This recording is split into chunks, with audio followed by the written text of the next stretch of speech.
Hey Saints fans, welcome to the first installment of Marymount Athletics summer segment, Behind the Moment. Every Thursday over the summer, we'll be diving back into some of the greatest moments in each program's history.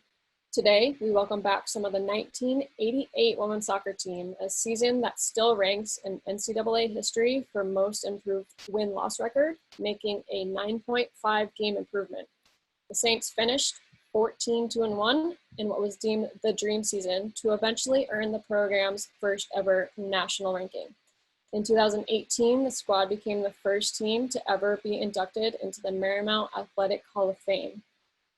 Joining us today to reminisce on more about the 1988 season is former head coach Bob Meden, and from that season, sophomore captain Cindy Harris, sophomore defender Keli Denham, and junior captain Carla Vesper. Thank you. Thank you. Thanks. Coach, let's start with you. You shared with us a well-detailed packet highlighting all the great moments from this season, and the cover is labeled Dream Season. Describe to everyone why you decided to call the season that.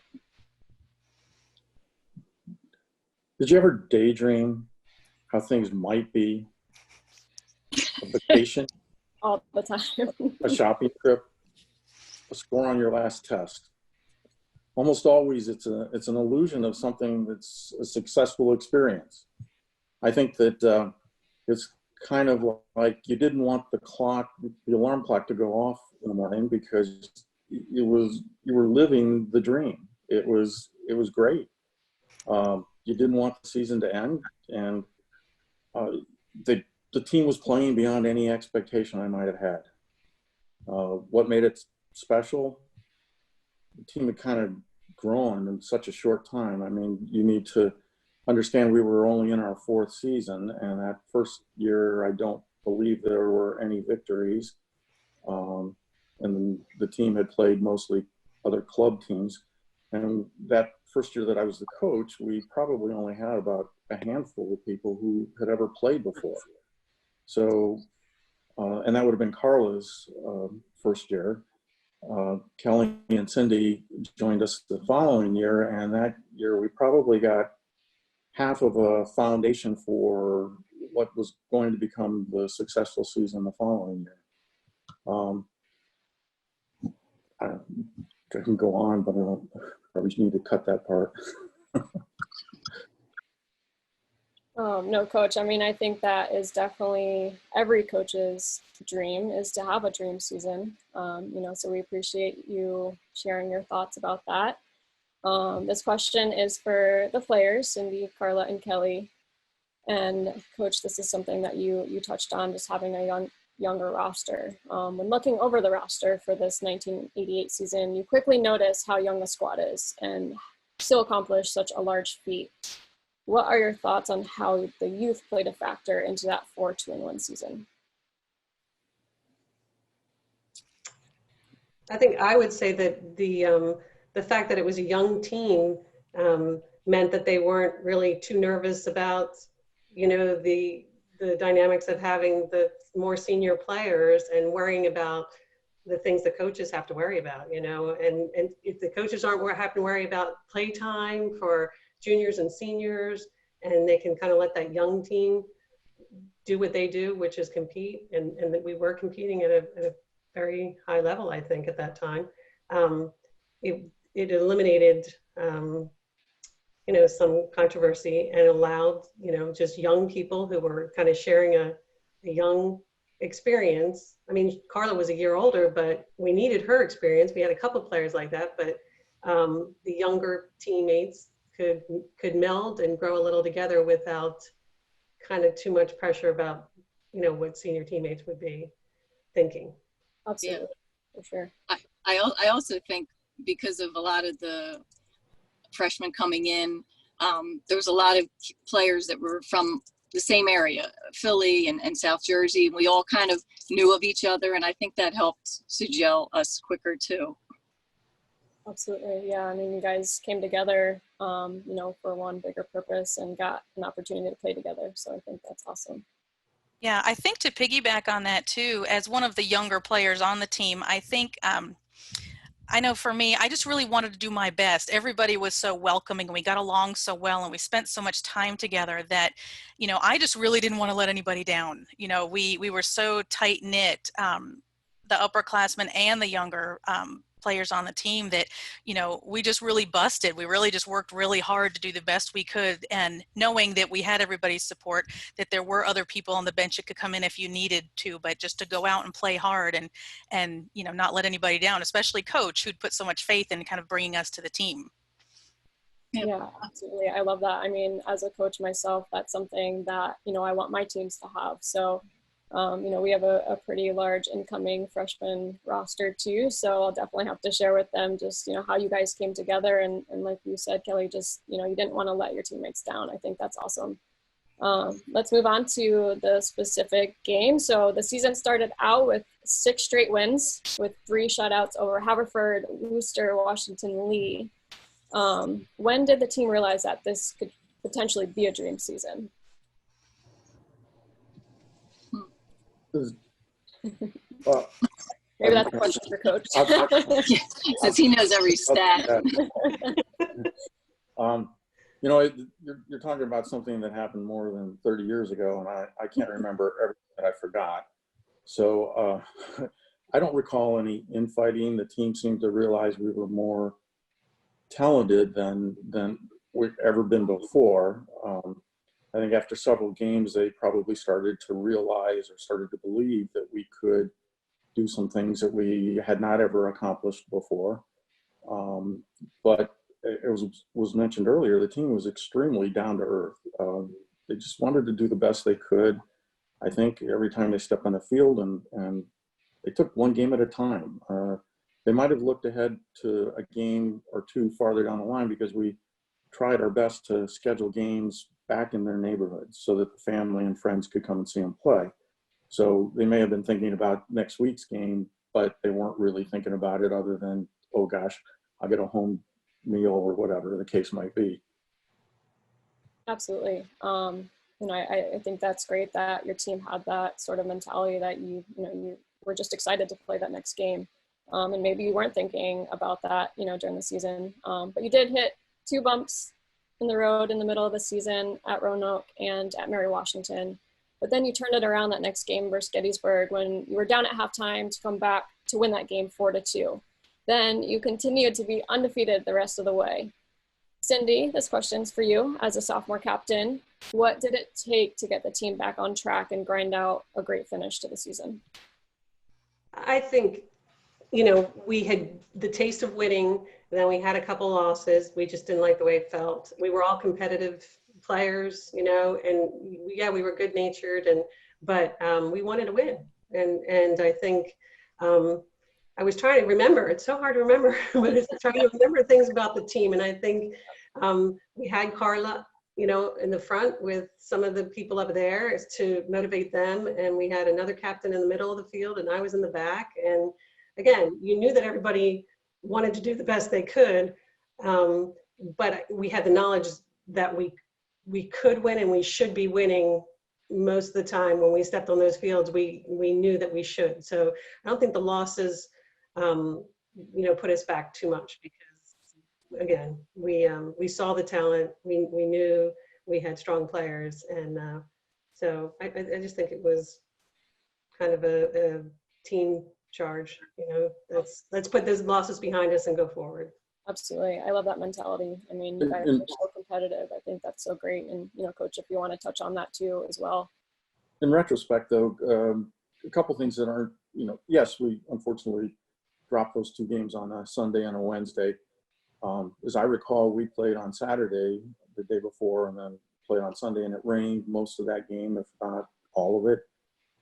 On Saturday, we played on a pristine field, grass, beautiful. And on Sunday, it was a lot muddier, and terrain was bad. So, you know, it was an unfortunate loss from that standpoint, because we might have been tapped out at that.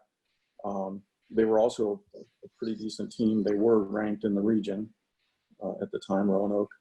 And then when we played Mary Washington 4 days later, they were nationally ranked at that time, and we're still at the end of the season. So they were probably two of our tougher games. And it just came at a time when, you know, you can't always hit a home run every time you step up to the plate. Oh, that's a different sport. Corny. Yes, Change. Absolutely. And who knows, you know, maybe those two games against Roanoke, Mary Washington, you know, nationally ranked teams prepared you to then be able to have the rest of the season undefeated. Tell me, you know, just what was it like to be undefeated at home, you know, because, you know, you just have that mentality going into a game at home that, like, this is our house, the team coming in, you know, like you're not taking any prisoners, you know, like you're going at them. You know, tell me what that was like, just being undefeated at home too, in front of your home team fans.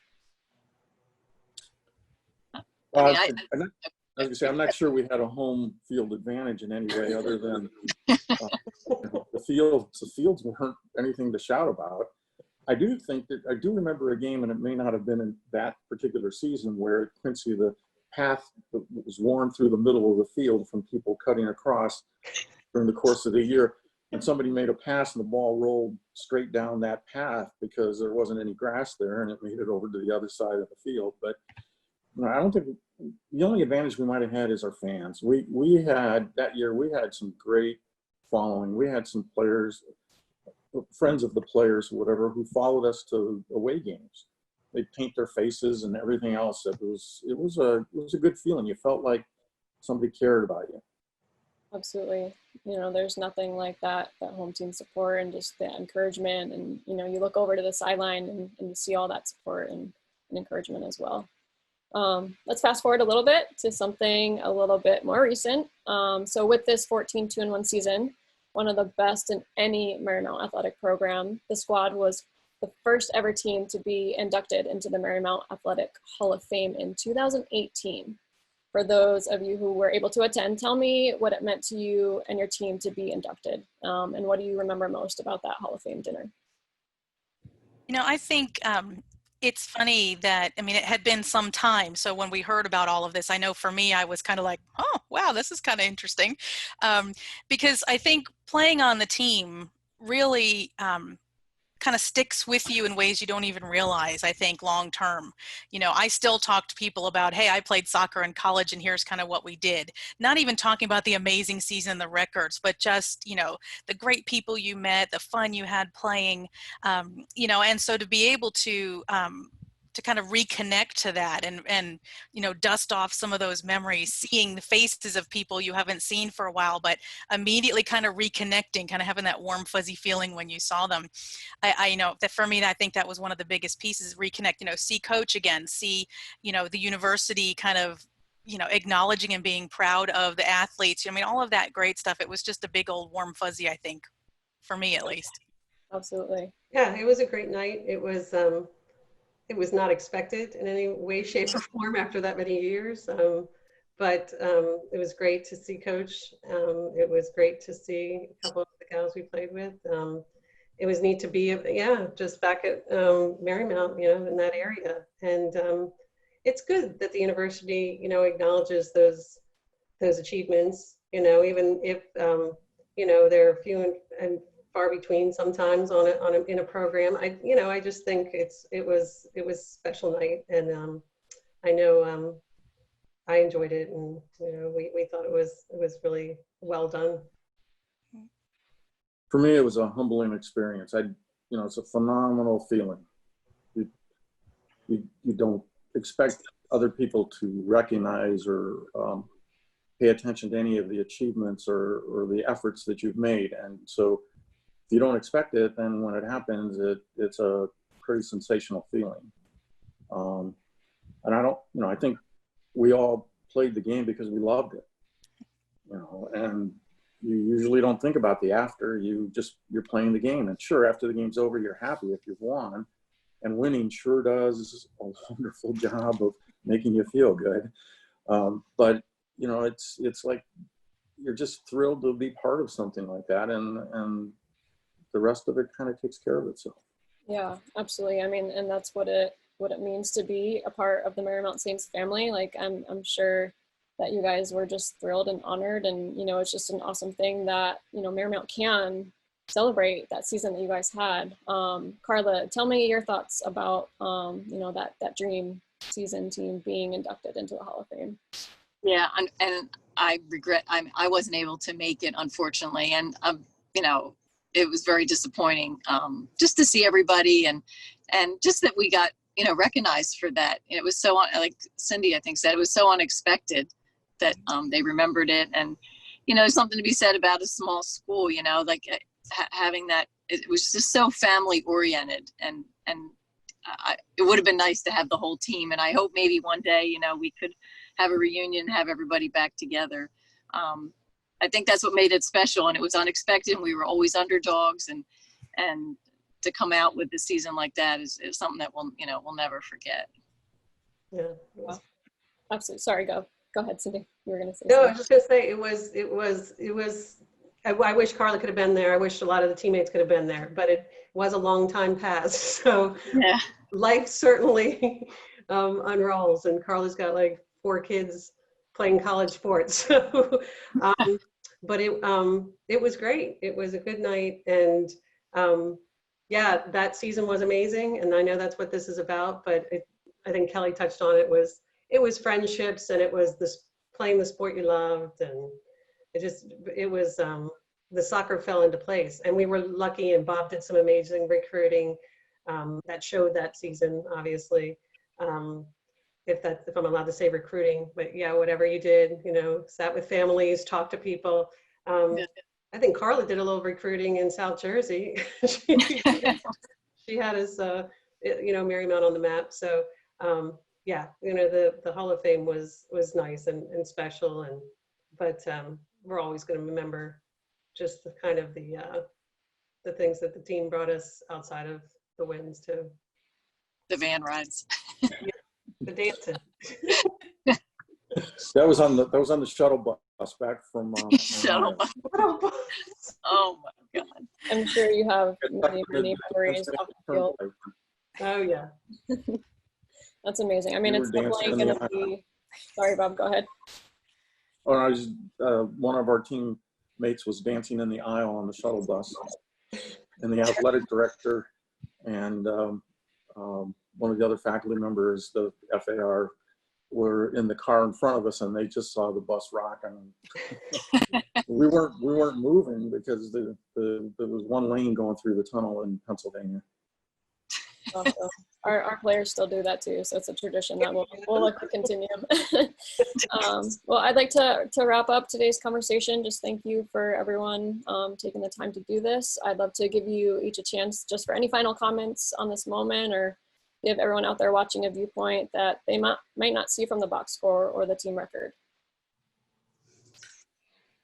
Well, I think, as I said, playing soccer for Marymount is kind of stuck with me for many, many years. And, you know, like Carla and Cindy said, it's beyond the winning season, right? That's not what I remembered from that season. But I think we worked really hard, but we had a lot of fun, as you can tell. And, you know, we're just such a close-knit community, a close-knit team, but we knew we had like the team behind us and the faculty and staff behind us. And, you know, we had other students coming, and it was just such a great sense of community. And I think that's one of the things that you get from a smaller school like this is, you know, it's a much tighter sense of community because you all see each other all the time. You recognize each other. All the faculty know who you are. You know, you can't hide or skip class because everybody knows. So, you know, it was just I think it's the success of the team has to do with all of those pieces, right? What we each brought, but then what the university offered us and supplemented what we brought to the table. So it's just something that's really lasted, and you know, that dedication and character and all that great stuff that, you know, you see on the posters all the time. It's true, and it sticks to you. And, you know, 30 years later, we're still talking about it. So it certainly had an impact. Yeah. I think the environment at Marymount, like you said, had so much to do with it. Because of it being small, we had fans, and it just made it so special. It really did. And I feel like we were such a close group. There was never any drama. There was never anybody worried about playing time. Everything was just everything seemed to run just so smooth, and it was fun. Yeah, I hope if you know, if if we can have a season like that on the records, I'm hoping Marymount can continue, have a couple more dream seasons. You know, I know they've done it in other sports, but we're going to say let's go women's soccer, right? I'm looking forward to sharing this behind the moment with my team. I think they'll definitely be encouraged, and love to hear about the stories that you women had on the team. But that will wrap up our first installment of Behind the Moment. We'd like to thank Bob, Cindy, Carla, and Keli for joining us today and helping us relive a great moment in Marymount athletics history. Tune in next Thursday as we bring you another installment of Behind the Moment. Thanks. Good luck to you. Thank you. You as well.